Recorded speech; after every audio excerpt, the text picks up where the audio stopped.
Welcome to Improving Client Engagement, a product of the Rhode Island State Innovation Model with funding from the United States Department of Health and Human Services, Centers for Medicare and Medicaid. This video training includes 3 modules developed to support direct work with clients impacted by behavioral health challenges. Upon completion of all 3 modules, participants can take an online quiz provided at the end of Module 3. Participants who score 70 or higher will receive a certificate of completion. Hi, I'm Jason Spaz. I'm an associate professor of psychology and a faculty member in the Chemical Dependency Addiction Studies program at Rhode Island College. And I also have a private practice. So we're producing this training module and these videos really as a response to the work that's been conducted working with behavioral health facilities throughout the state of Rhode Island. Specifically, in doing our work, we learned that there's an issue with client engagement. That is, how do we really engage our clients to improve the quality and the quantity of care and services that are available? But another issue is really about our staff and the clinicians who already have training and who are already doing great work. However, in listening to sort of the feedback that we got through the focus groups, we thought, well, if there's a greater need, and what can we do to really help meet that need? So we thought, well, what a sort of clever way is to sort of create a video and some training modules that people can then sort of access when they have the time and the opportunity that best works for them. Throughout this training video, you'll be hearing from me as well as several of my colleagues about how we actually improve treatment outcomes and enhance client engagement.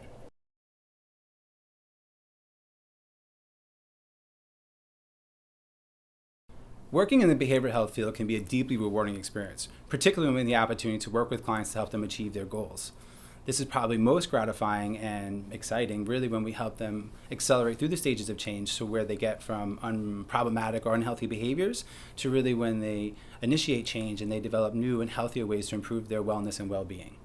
So part of that process, what we've learned through science and research, is really what's called the stages of change.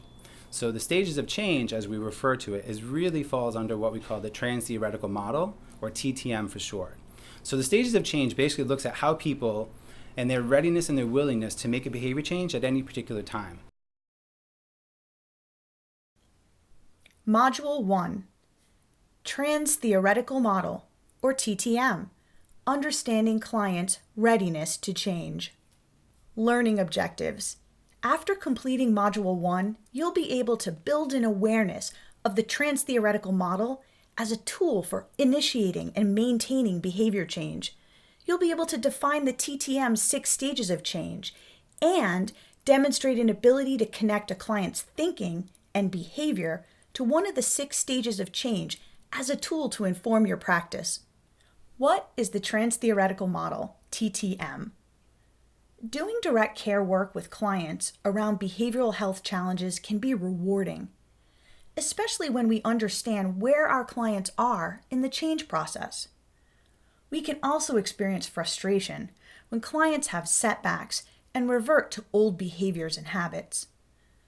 The Transtheoretical Model is a scientifically proven model that helps clinicians and direct care staff gain insight into where a client is in relation to making change in their life. This model can help guide our practice and make our work with clients more supportive and impactful. This approach challenges the belief that change occurs in a linear way. That is, traditionally, people thought that people changed and remained changed in a consistent and stable way toward a goal. Fortunately, TTM has taught us that change is not linear, but a dynamic process moving back and forth through a person's effort to make change. The TTM has helped advance the science of behavior change by showing that across 48 problem health behaviors, including addiction, people often cycle through the various stages of change numerous times before progressing and ultimately achieving what is called maintenance. From a practice perspective, this means that people will lapse and relapse multiple times before they successfully achieve their stated goal. Now let's focus our attention on each stage of change and what they mean for direct care staff and clients. Stages of change, pre-contemplation. Pre-contemplation is the stage when someone is not interested in making a behavior change. Traditionally, this time is when people are called resistant, non-compliant, in denial, or even treatment failure. In this TTM framework, The person is simply referred to as being in a stage where he or she is not interested in making a behavior change in the next 6 months. Pre-contemplation. Why do clients resist change? Sometimes clients may not think that their behavior is a problem. They may not have any incentive or motivation to change because they feel they have nothing to lose. When we understand why clients resist change, this knowledge helps direct care staff move away from negative or blaming language for a client, decreases direct care staff's feelings of frustration or sense of responsibility for the client not moving toward change, and reminds direct care staff to meet clients where they are. Here are some tips for moving clients to the next stage. Educate the client about the problem. Explore how it makes the client and the people in their life feel. Explore what change might look like and whether there's more to gain from change than staying with their current behavior. Stages of change, contemplation. Contemplation is the time when someone is thinking about a behavior change, and ambivalent. This ambivalence means the client is being torn in two opposing directions. Yes, I want to quit smoking because it causes cancer and it's expensive. However, I really enjoy smoking because it's a stress reliever for me and I hate nicotine withdrawal symptoms, so I'm torn. I want to quit and yet I don't want to quit. Contemplation. How does contemplation affect a client's perception? The client begins to recognize the problems caused by their behavior. In this stage, the client recognizes the problem but is not quite ready to change. When we understand the client's perception, this knowledge helps direct care staff feel and demonstrate empathy for the client's mixed feelings.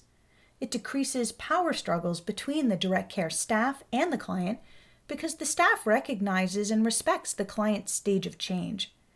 And it reminds the direct care staff to meet the client where they are.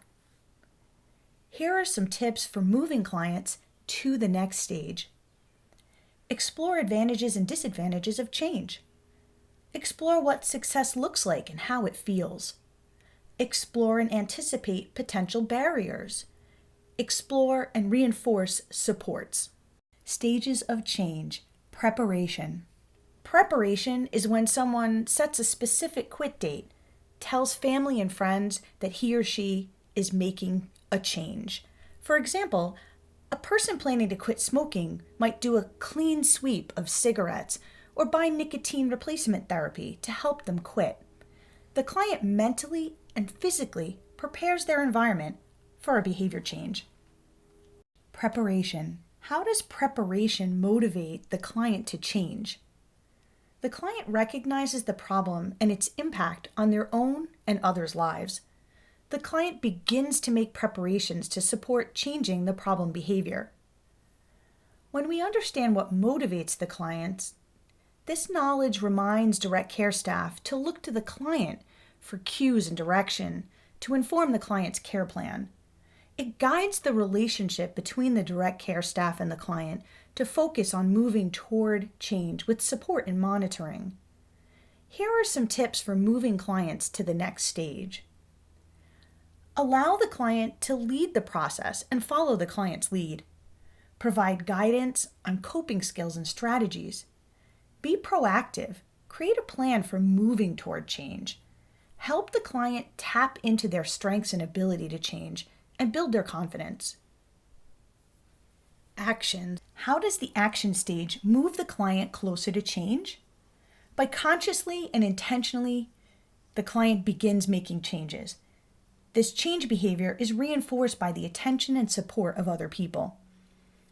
As a client moves toward change, this activity prompts direct care staff to support the client's efforts to change and expect short-term setbacks.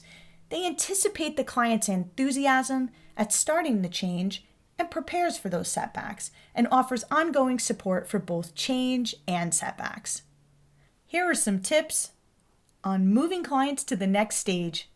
Continue to reinforce positive behavior change with rewards. Focus on prevention with attention to coping skills and avoiding triggers. Teach mindfulness techniques such as relaxation and meditation. Focus on the benefits of achieving the change. Stages of change, maintenance. Maintenance is the stage when someone has successfully maintained the behavior for at least 6 months. Now the client can be considered sober or a former smoker. Maintenance. How does maintenance support a client's change? By recognizing change as an ongoing process, being mindful of threats to behavior change, and embracing change and new behaviors as the new norm. Understanding a client's progress toward change and need to be vigilant can help strengthen direct care staff's partnership with the client in their behavior change process. Inform how direct care staff feel about their role as a support to the client who has made this change, and remind the client that they were alone responsible for achieving this stage of change. Here are some tips for moving clients to the next stage. Reinforce positive behavior change with rewards that come from change. Focus on prevention with attention to coping skills and triggers. Teach mindfulness techniques such as relaxation and meditation. Stages of change, relapse prevention. While not an actual stage in the Transtheoretical Model, relapse prevention is important to consider when working with clients who are engaged in behavior change. Direct care staff can be proactive in thinking about the risks of relapse and help clients prevent relapse or be ready to deal with it if it does happen. Relapse prevention. How does relapse prevention support a client's success? It reminds the client that they have the tools to prevent relapse. It keeps the focus on change as an ongoing process that can be adversely affected by triggers, and builds plans for relapse prevention or intervention into their care plan. Here are some tips for moving clients to the next stage. Focus on prevention with attention to coping skills and avoiding triggers. Teach mindfulness techniques such as relaxation and meditation.